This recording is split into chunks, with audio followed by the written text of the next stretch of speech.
Atos 27.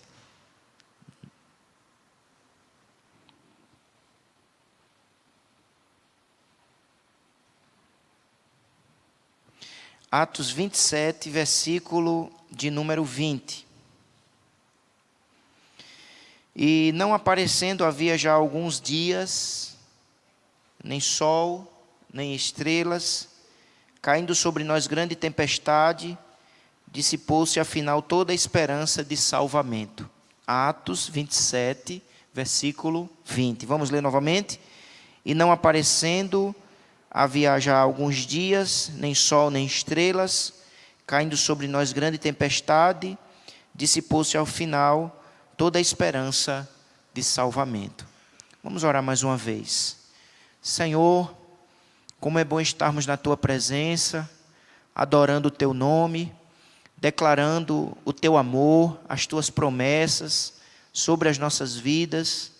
E nesse instante nós pedimos que Tu fale aos nossos corações por intermédio da Tua palavra. Ensina-nos, edifica-nos, ó Pai. Em nome de Jesus, ajuda-me na exposição da Tua palavra aos meus irmãos aqui nesta noite, aqueles que porventura estão acompanhando esse culto através da internet. Vem edificar, fala aos nossos corações. Suplicamos a Tua bênção, em nome de Jesus. Amém e amém. Atos 27, irmãos, descreve o momento em que Paulo está viajando. Paulo estava preso por pregar o Evangelho e, nesse instante, ele está indo em direção a Roma. Ele lá será julgado, né, pelo imperador romano. E, nesse momento, nessa viagem, Paulo enfrenta uma grande tempestade. Uma terrível tempestade que durou vários dias. Vários dias. E o versículo que nós lemos descreve exatamente esse momento de dificuldade que eles estavam enfrentando naquele navio. E não aparecendo havia alguns dias nem sol, nem estrelas. O tempo estava fechado. Nem se via o sol, nem a lua, nem as estrelas. Era uma tempestade terrível, muita chuva sem parar. E diz o texto que caiu grande tempestade sobre eles, dissipou-se afinal toda a esperança de salvamento. Então veja o clima daquele navio. Todo mundo desanimado, todo mundo cheio de dúvidas se realmente seriam salvos, se aquela seria a última noite. E, irmãos, existem momentos na nossa vida que a nossa alma enfrenta tempestades. A nossa alma muitas vezes enfrenta aquela noite escura da alma. Parece que não há sol, não se vê a lua nem as estrelas. E o autor, então, o John Flavel, faz uma pergunta: como enfrentar essas noites escuras? Como enfrentar, essas terríveis lutas? E nessas lutas, nessas noites escuras, muitas vezes surgem as dúvidas, surgem os questionamentos. Nós começamos o nosso coração começa a abrigar questionamentos. Será que seremos salvos? Será que Deus realmente vai nos socorrer? Será que Deus vai nos salvar? Então, o autor nos leva a meditar sobre esse tema. Como guardar o coração em tempos de dúvidas, em tempos de escuridão, em tempos de tempestade. Ele vai em primeiro lugar, ele vai nos falar o que é que pode causar essas dúvidas na nossa alma. O que é que pode causar essas fases, essas estações que parece que a gente está numa noite escura. Ele cita aqui 6 causas, 6 coisas que podem causar em nosso coração a dúvida, a luta, a dificuldade. Primeiro, a queda nos mesmos pecados. Às vezes você comete um pecado, aí você se arrepende sinceramente, confessa diante do Senhor, mas de repente você volta a cair naquele mesmo pecado. Então aquilo vai começando a gerar dúvida, a noite escura gerada pela queda em pecados. Outra causa que ele coloca aqui é o declínio de amor por Deus. A noite escura, as dúvidas surgem quando o nosso amor por Deus começa a declinar. Às vezes estávamos tão empolgados, entusiasmados, fervorosos, mas de repente parece que o amor está em declínio. Aí surge a escuridão, surge a dúvida. A terceira causa que o autor coloca aqui, que pode gerar essa dúvida, esse tempo difícil, é quando a gente se apega demais às coisas desse mundo. Quando a gente se apega demais aos prazeres desse mundo. E daqui a pouco a gente está também enfrentando o desânimo, a apatia, as dúvidas. A quarta causa que ele cita é ativismo nos deveres externos. Às vezes nós somos muito ativos nos deveres externos, nas atividades, mas muito apáticos na vida de devocional secreta. Às vezes somos muito negligentes no cultivo da espiritualidade, da devoção, no coração, na alma. Às vezes somos até ativos na igreja, nas atividades externas, naquilo que é visível, mas às vezes negligenciamos a devoção, a busca pessoal, particular. Isso pode trazer dificuldade na nossa caminhada. A quinta razão que o autor afirma que pode causar essa dificuldade na nossa caminhada cristã, esses tempos de luta, de dúvidas, é as investidas terríveis do diabo na nossa mente. Muitas vezes o diabo investe pesado, para querer confundir, para querer atrapalhar. É o que o apóstolo Paulo chama em Efésios de dardos inflamados do maligno.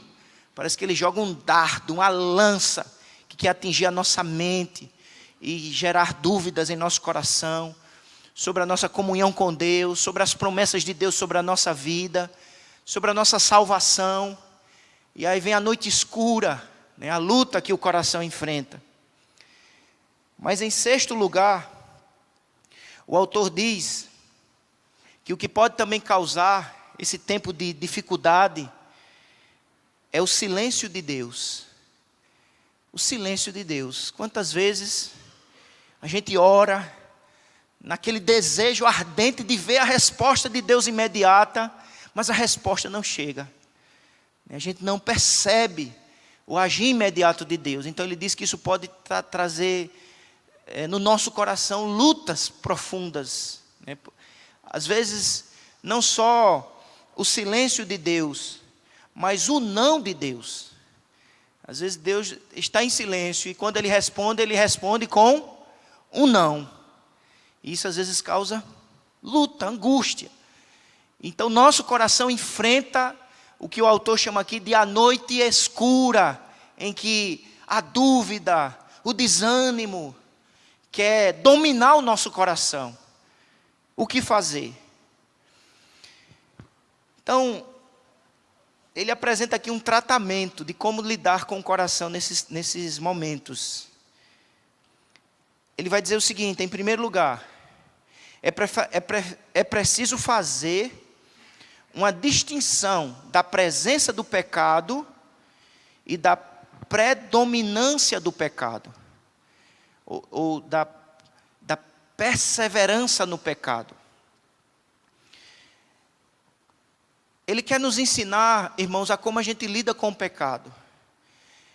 E ele nos lembra que nós somos cristãos. Se de fato somos crentes de verdade, cristãos, nós tivemos uma experiência de conversão, de novo nascimento.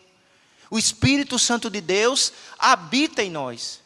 Mas essa realidade profunda e poderosa que existe no nosso coração, ela não nos isenta do pecado. Ela não nos isenta do pecado. Infelizmente, ainda cometemos pecado. Mas o pecado na vida, a presença do pecado na vida de um verdadeiro crente, não é algo que é dominante, predominante. O pecado já não domina o coração do crente, já não predomina no coração do crente, de maneira que quando um verdadeiro crente peca, ele mostra que o pecado não tem domínio sobre a sua vida pela atitude que ele tem. Ele tem uma atitude de quebrantamento, né? Ele se entristece, ele resolve mesmo confessar e deixar. Abra sua Bíblia, por favor, em 1 João.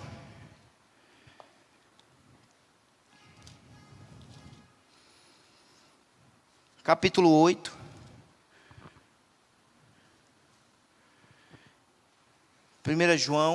Capítulo 1, versículo 8. 1 João, capítulo 1, versículo 8. Se dissermos, lá no finalzinho da Bíblia, né? 1 João, capítulo 1, versículo 8. Se dissermos que não temos pecado nenhum a nós mesmos, nos enganamos e a verdade não está em nós. Se confessarmos os nossos pecados, Ele é fiel e justo para nos perdoar os pecados e nos purificar de toda injustiça.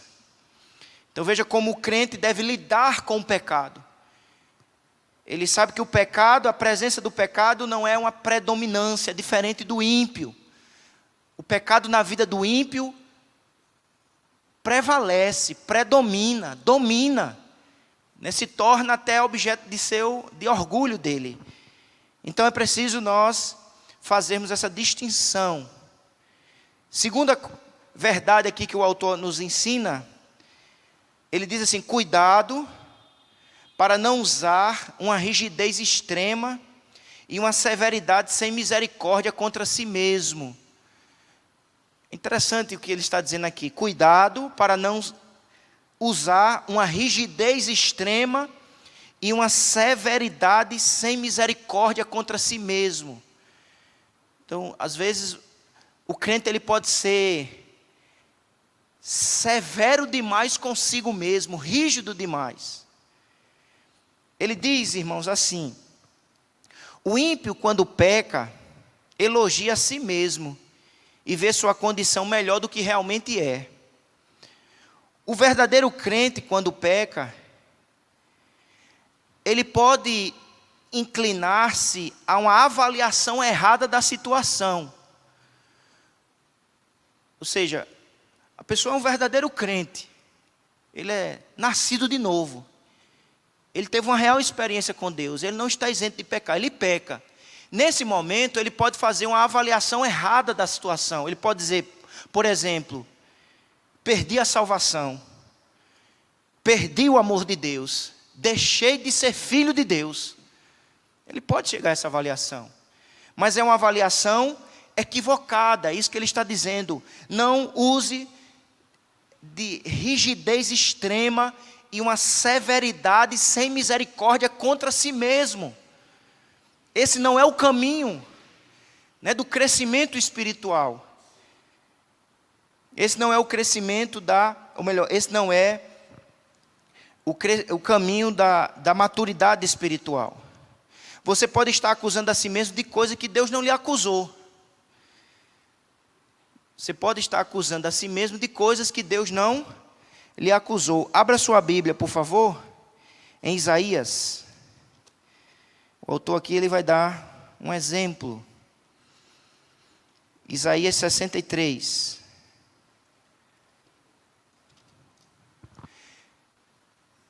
Porque veja só, irmão, se de um lado eu preciso reconhecer o pecado, se de um lado eu preciso ser sincero com a situação do meu coração ou da minha atitude em pecado, por outro lado eu não posso ser extremado e deixar que o meu coração seja conduzido à dúvida, ao desespero.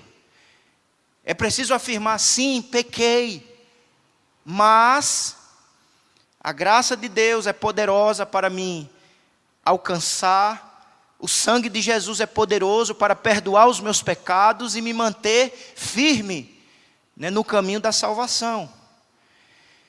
Isaías 63, versículo 17. Olha o que Israel, a igreja no Antigo Testamento afirmou. Isaías 63, 17. Todos acharam? O Senhor, ou melhor, ó Senhor, por que nos fazes desviar dos teus caminhos? Porque endureces o nosso coração, para que te não temamos. Qual era a avaliação que a igreja aqui estava fazendo? A igreja, Israel aqui estava dizendo: Senhor, o nosso coração está endurecido. Mas se você ler o verso seguinte, o verso anterior, o verso 16, veja o que está no verso 16. Mas tu és nosso Pai, ainda que Abraão não nos conhece, Israel não nos reconhece. Tu, ó Senhor, és nosso Pai, nosso Redentor é o teu nome desde a... Isso são expressões de um coração endurecido? Não, são expressões de um coração quebrantado. Mas veja que a avaliação que Israel fazia de si mesma é: meu coração está endurecido. Mas na verdade, Deus já havia começado uma obra de quebrantamento no coração dele. Então é isso que o autor está dizendo, que nós precisamos ter cuidado para que o pecado cometido não nos leve a um fosso de depressão e desânimo. O pecado cometido precisa ser tratado. Eu preciso tratar de maneira evangélica, de maneira bíblica. O pecado cometido não pode me levar à dúvida, à escuridão, ao desespero. Como o autor diz aqui: cometi o pecado, perdi o amor de Deus, perdi a salvação, não sou filho. Essa é uma maneira não bíblica de entender. O pecado cometido deve nos levar a pensar biblicamente o que fazer diante do pecado cometido. Correr aos pés da cruz, correr para o sangue de Jesus, e com humildade e com sinceridade receber de Jesus perdão. Porque se assim não fizermos, estaremos na trilha do desânimo, da escuridão, como o autor coloca, da dúvida. Olha o que ele diz: se a cada tropeço e fracasso, por causa da sua fraqueza, você questiona tudo o que já foi realizado em sua vida, a sua vida vai ser feita de dúvidas e temores. Eu vou ler novamente. Se a cada tropeço e fracasso, por causa da sua fraqueza, você questiona tudo o que já foi realizado em sua vida, a sua vida vai ser feita de dúvidas e temores. Cometi um fracasso, um pecado, e aí eu coloco em dúvida tudo que Deus já fez na minha vida. É isso que ele quer nos ensinar em relação à maneira como devemos lidar com essas situações. Então ele disse assim: duvidando, questionando, se assim agirmos dessa maneira, jamais alcançaremos uma paz estável, nem viveremos uma vida de louvor e gratidão que o Evangelho chamou a mim e a você para vivermos. Ou seja, o Evangelho nos chama a cada dia a vivermos uma vida de gratidão e louvor. Nós agradecemos e louvamos a quem? A Jesus Cristo, que mesmo diante dos nossos tropeços e fracassos, continua exercendo sobre nós graça e perdão, para que o desânimo, a escuridão e a dúvida não dominem o nosso coração. Outro ponto que ele afirma aqui: normalmente a alma não estará preparada para uma análise objetiva no tempo da depressão e do desânimo. Normalmente, uma alma melancólica, deprimida, desanimada, não está preparada para uma avaliação objetiva da situação. Então, geralmente, quando a gente está depressivo, melancólico, a gente não está capacitado para fazer uma análise, uma avaliação objetiva. Geralmente, a nossa análise, a gente perde a objetividade e perdemos a capacidade de perceber realmente a realidade. Por isso que no tempo, que ele diz assim, no tempo do desânimo, no tempo da tristeza ou da depressão, esse tempo deve ser marcado por vigilância e resistência, e não por julgamentos. Abra sua Bíblia no Salmo 4, por favor. Salmo 4.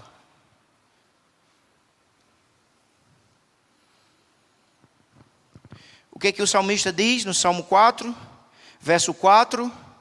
Irai-vos e não pequeis, consultai no travesseiro o coração e sossegai. Consultai no travesseiro o coração e sossegai. Muitas vezes o momento é o momento do sossego. Sossegue, descanse o seu coração na graça de Deus, na soberania do Senhor.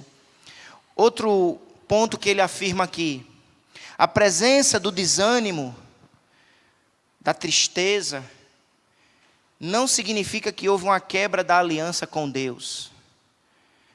A presença da tristeza, do desânimo e até da dúvida não significa que houve uma quebra da aliança com Deus. A gente pode chegar a essa avaliação: não, meu coração, minha mente está atravessando esse desânimo, essas dúvidas. Eu acho que Deus quebrou a aliança comigo. O que o autor está dizendo é que a presença do desânimo, da tristeza e até mesmo da dúvida do nosso coração não é sinônimo de que Deus quebrou a aliança conosco. Porque Ele sabe o quão frágeis nós somos.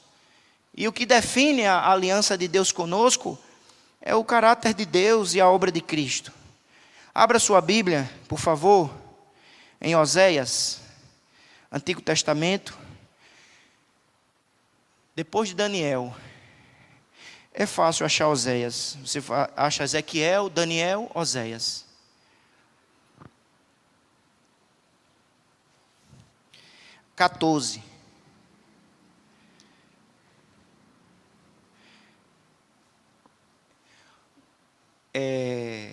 Oséias 14, versículo 1.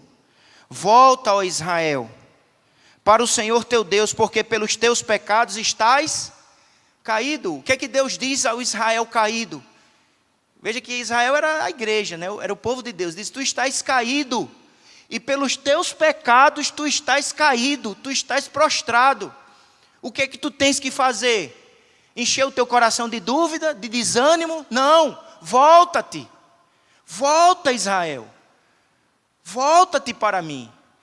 Então é isso que o autor quer nos alertar, irmãos, que a presença da dúvida, do desânimo, não é uma evidência de que Deus quebrou a aliança. Isso está claro aqui no texto. Né? Israel estava caído, mas mesmo assim havia uma aliança entre o Israel caído e o Deus misericordioso e soberano. A aliança não foi quebrada, é tanto que ele diz: volte-se para mim. Né? Significando que ele ainda amava, que ele ainda estava disposto a perdoar, curar, restaurar. Então não permita que o tropeço, que até mesmo o pecado lhe afaste mais ainda de Deus. Volte-se para o Senhor, arrependido. Nele há perdão, nele há restauração. A aliança ainda existe, ele não deixou de amar. Né?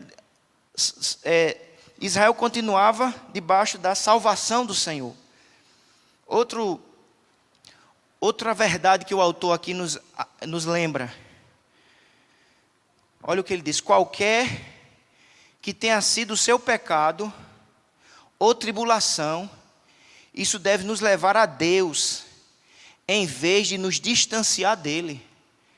Qualquer que tenha sido o seu pecado, o nosso pecado, qualquer que tenha sido o pecado, a tribulação, essa situação, ela deve nos levar a Deus e não nos distanciar dele. Porque quanto mais distantes dele, pior a situação fica.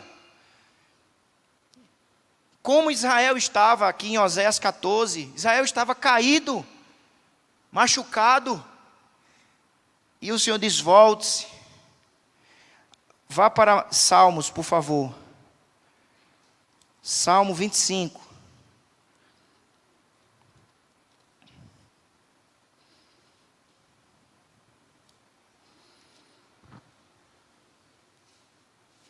Claro que, irmãos, este ensino não é para nos incentivar, esse ensino não é para nos incentivar a pecar. Não é isso que a palavra do Espírito Santo de Deus não nos ensina isso. Ele está nos incentivando a não nos desesperarmos diante do pecado. Porque se de fato a graça de Deus nos alcançou, o Espírito Santo de Deus habita em nós, o pecado não será regra na nossa vida, será acidente. Não é regra, porque do pecado Deus nos libertou, do domínio do pecado, da predominância. Mas, infelizmente, na nossa caminhada como salvos, lavados pelo sangue de Jesus, tropeçaremos, pecaremos. O que fazer? Entrar em desespero, em dúvida? Não. Reafirmarmos a nossa aliança com Deus e corrermos para os pés da cruz e afirmarmos para o nosso próprio coração: eu não me manterei prostrado e caído, eu vou me levantar, como fez o filho pródigo, eu vou correr para a casa do Pai, porque eu sei que na casa do Pai a graça, a misericórdia restauradora. Mateus, eu estou com Mateus na cabeça, né? É Salmo 25, versículo 11.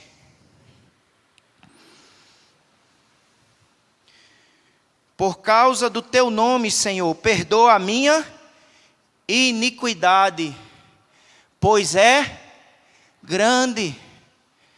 Perdoa, Senhor, porque é pequenininha, foi uma besteirinha. Não, ele diz: perdoa a minha iniquidade, porque é grande. A iniquidade é grande e a graça de Deus é superabundante. Porque aonde abundou o pecado, superabundou a graça de Deus. Observe mais uma vez o versículo 11. Por causa do teu nome, Senhor. Não é por causa do seu nome, meu nome, nem o seu nome. Não é por mérito nosso, porque eu fiz isso, Senhor, porque eu fiz aquilo, não. É por causa do teu nome. Ou seja, por quem tu és. Tu és gracioso, misericordioso, perdoador. Eu estou firmado em ti, nas tuas perfeições, nos teus atributos, em nome de Jesus. Então ele invoca o perdão de Deus firmado não nele mesmo. Ele diz: me perdoa, Senhor, porque eu paguei o preço, porque eu jejuei, né? Me perdoa porque eu fiz isso e aquilo. Não, ele diz: me perdoa por causa do teu nome. O teu nome é suficiente para garantir o perdão da minha alma, a salvação da minha vida e me libertar dessa escuridão.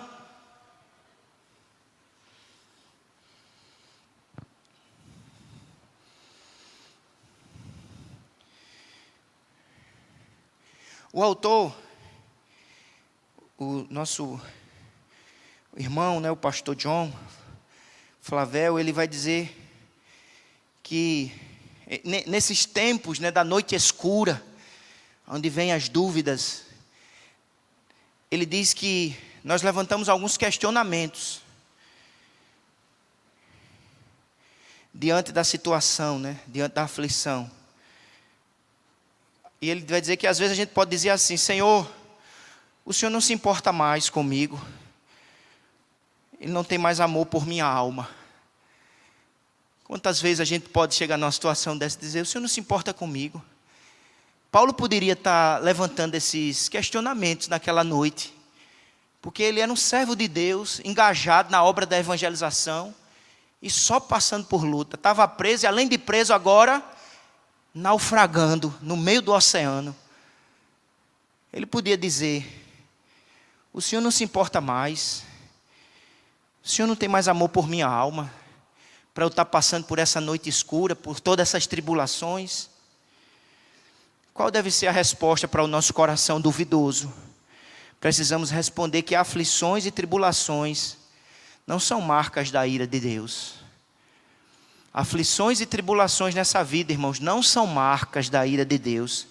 Como também prosperidade não é marca de bênção de Deus. Se aflição, tribulação fosse marca da ira de Deus, bênçãos, prosperidade material, era marca da bênção de Deus. Mas nem sempre.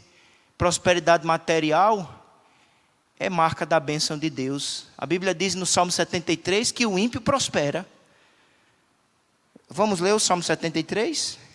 Olhe como o salmista descreve a vida do ímpio. Ele disse: meus pés quase se desviaram. Salmo 73. Com efeito, Deus é bom para com Israel. Verso 2, Salmo 73. Quanto a mim, porém, quase me resvalaram os pés. Pouco faltou para que se desviasse os meus passos. Ele quase se desviava do caminho. Por quê? Porque eu invejava os arrogantes, porque eles eram prósperos, os perversos prosperando. Veja o verso 4. Para eles não há preocupações, o seu corpo é sadio e nédio, não partilham das canseiras dos mortais, nem são afligidos com outros homens. Ou seja, eles eram perversos, mas estavam prosperando. Mas a prosperidade deles era sinal de bênção? Não. Porque a aflição, irmãos, não é sinal de ira de Deus, nem necessariamente bênçãos e prosperidades materiais, não é sinal do amor e da bênção de Deus. Porque depois ele vê que esse ímpio, próspero, veja o que diz o verso 18. Tu certamente os pões em lugares escorregadios e os fazes cair na destruição, como ficam de súbito assolados, totalmente aniquilados de terror.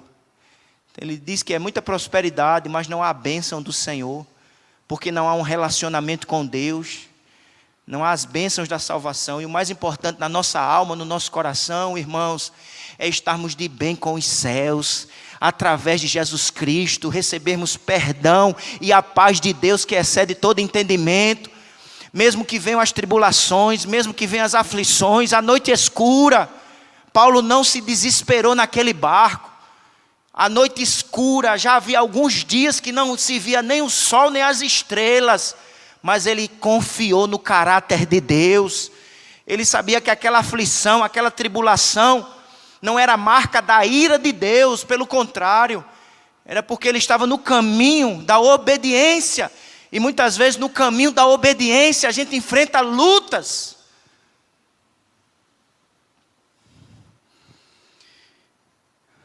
Há sempre esperança para um filho de Deus na tribulação. Lembre-se disso.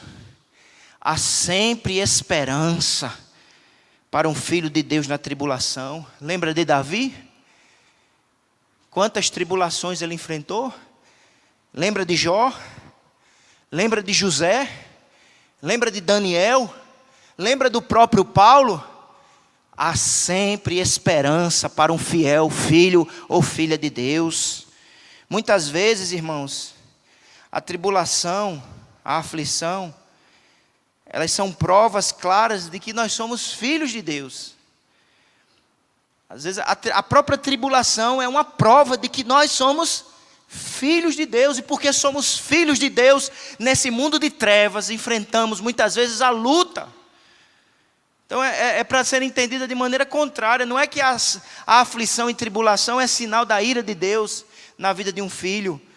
Mas muitas vezes é exatamente a prova clara de que nós somos filhos. Abra sua Bíblia em Hebreus.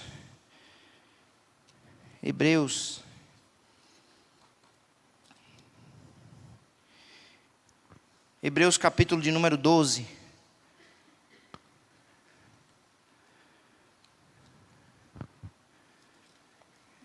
Versículo de número 8. Veja o que diz. Mas se estáis sem correção de que todos se têm tornado participantes, logo sois bastardos e não filhos. Tem coisas que só o filho passa, e uma delas é a correção, é a disciplina.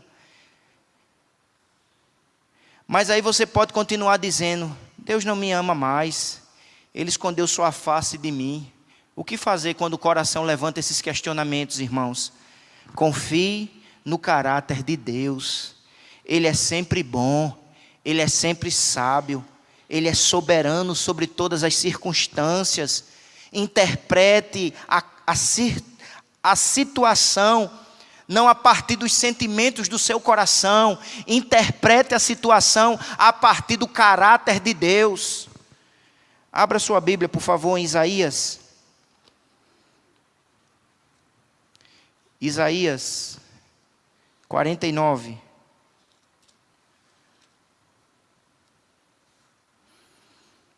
Isaías 49, versículo 14. O que é que diz?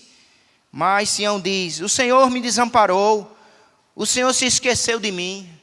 Veja como isso se parece muitas vezes com a nossa experiência, ou aquilo que o nosso coração fica sugerindo na nossa mente. O Senhor se esqueceu de mim, o Senhor me desamparou. Olha a resposta do Senhor, verso 15: acaso pode uma mulher esquecer-se do filho que ainda mama, de sorte que não se compadeça do filho do seu ventre? Mais ainda que esta viesse a se esquecer dele, eu, todavia, não me esquecerei de ti. Interprete a circunstância, a situação, a partir do caráter de Deus e das promessas de Deus reveladas na sua palavra. Não escute a voz do coração. O mundo, a filosofia do mundo é: escute a voz do coração. O que é que o seu coração está dizendo? Meus irmãos, a Bíblia diz que o nosso coração é enganoso.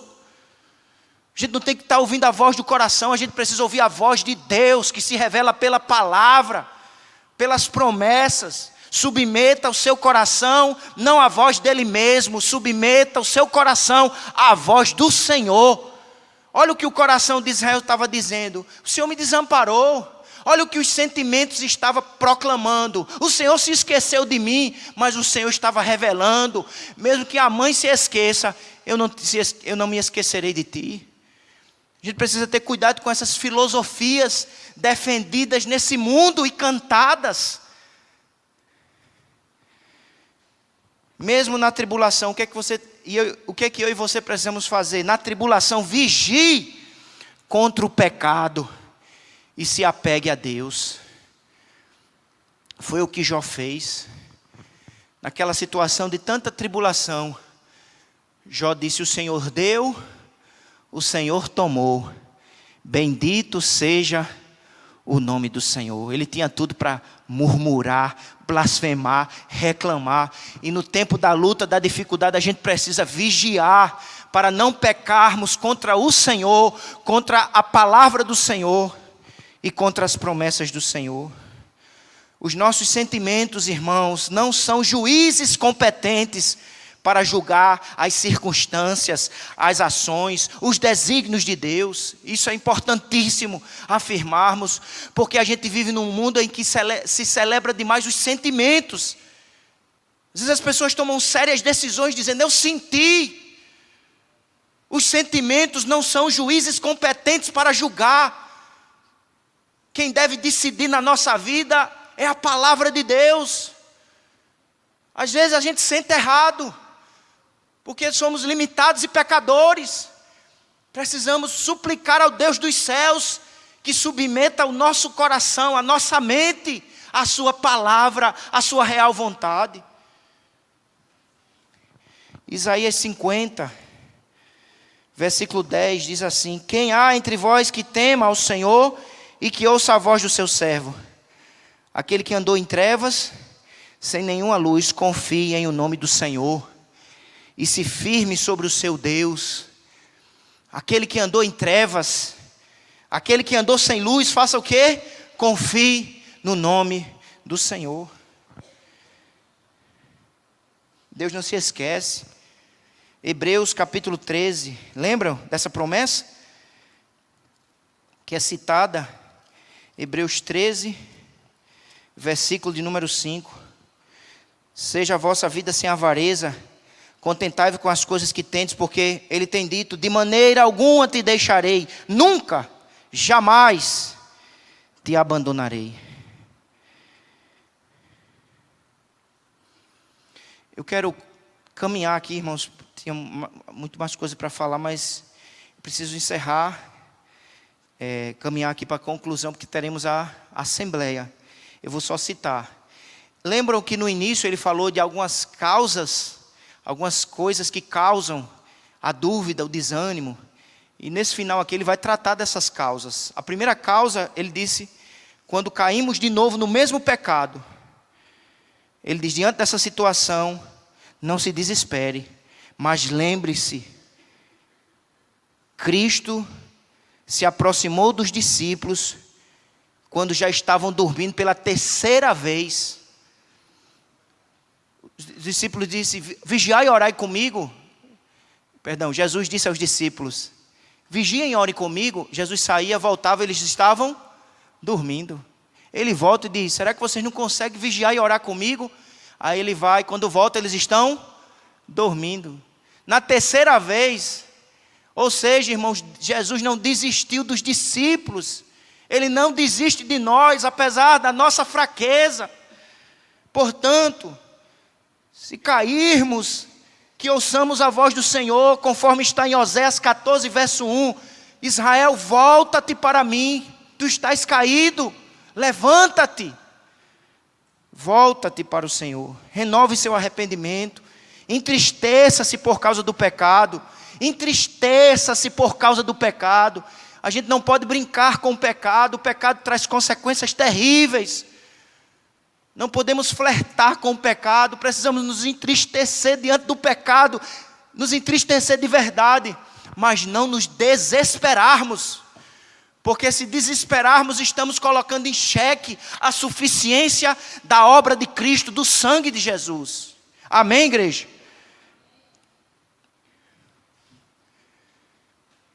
Ele diz que, no princípio da vida cristã, tendemos a sentir emoções fortes. Mas na medida que amadurecemos, nossa vida espiritual se torna mais sólida e consistente. Às vezes a gente pode estar sentindo que o nosso amor por Deus está declinando. Mas é possível que não seja um declínio. Mas é possível que a gente esteja numa fase de maturidade na nossa vida. Porque quando a gente se converte, geralmente, a gente está... Existem muitas fortes emoções. É igual um relacionamento. Mas isso, às vezes, tende a amadurecer. E o amadurecimento, necessariamente, não é o declínio ou a cessação. Eu preciso discernir se é um declínio ou se é maturidade. Precisamos, irmãos, cultivar, usar os meios que Deus nos deu para fortalecer o nosso coração, os meios de graça. Quais são esses? O culto público. Como é bom estarmos juntos, e juntos orarmos, cantarmos e sermos alimentados pela palavra, edificados. Não desperdice os meios que Deus estabeleceu para nos fortalecer. Quanta coisa boa a gente perde quando negligencia os meios de graça. Não sobe à casa do Senhor. Mas, em segundo lugar, ele diz: apesar da importância do culto público, não desperdice também o cultivo da sua comunhão particular com Deus, né, do seu a sós com o Senhor. Busque a presença do Senhor. E, por último, diante das orações não respondidas, o que fazer? Eu quero ler apenas 2 versículos. Um está no Salmo, em Lucas 18, verso 7. Lucas 18, versículo de número 7.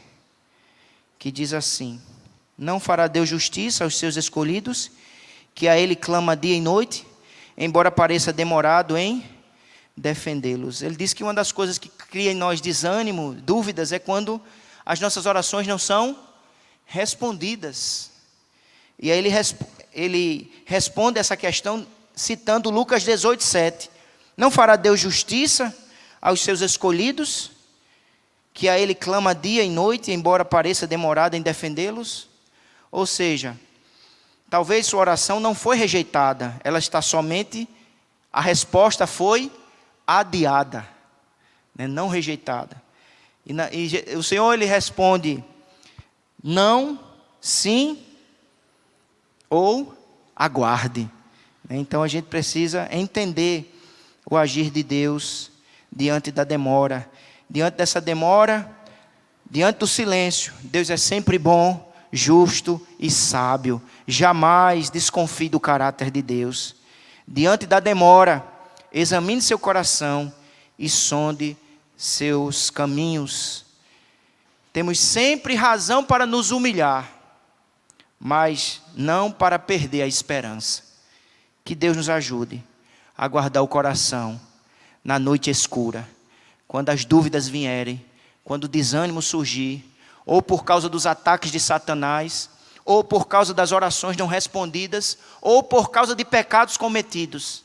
São ambientes que as dúvidas podem surgir, mas que possamos ouvir a voz do Senhor e guardar o coração. Ouça a voz do Senhor que se revela para nós por intermédio da sua palavra. Quem tem ouvidos para ouvir, ouça o que o Espírito diz à igreja. Nós vamos encerrar o nosso culto, irmãos, e nós pedimos que após a oração final, com a bênção apostólica, os irmãos que não são membros da igreja podem ir para os seus lares, estão liberados para irem para casa. Os irmãos que são membros permaneçam aqui, que nós teremos agora a nossa reunião administrativa, nossa assembleia. Os irmãos que são membros permanecem, os demais podem ir para casa. Fiquemos de pé. Pai bondoso e fiel, somos gratos a Ti por Tua bendita palavra, que nos ensina, que nos exorta, que nos orienta a enfrentarmos todas as fases da vida, todas as estações do nosso coração. Senhor, que esse ensino se torne vida em nós, prática, que nós não apenas ouçamos, mas venhamos a crer e praticar, e enfrentarmos e vencermos as dúvidas, o desânimo. Ó Deus, faz de nós um povo forte, um povo sábio, firmado na Tua palavra. Graças Te damos, Senhor, por cada irmão e irmã que nessa noite subiu à Tua casa para Te adorar. Leva-nos em paz para os nossos lares. Dá-nos, ó Deus, uma noite ricamente abençoada. Abençoa também essa assembleia que ora iniciaremos aqui, Senhor. E que em tudo Teu nome seja glorificado. Suplicamos a Tua bênção, em nome de Jesus.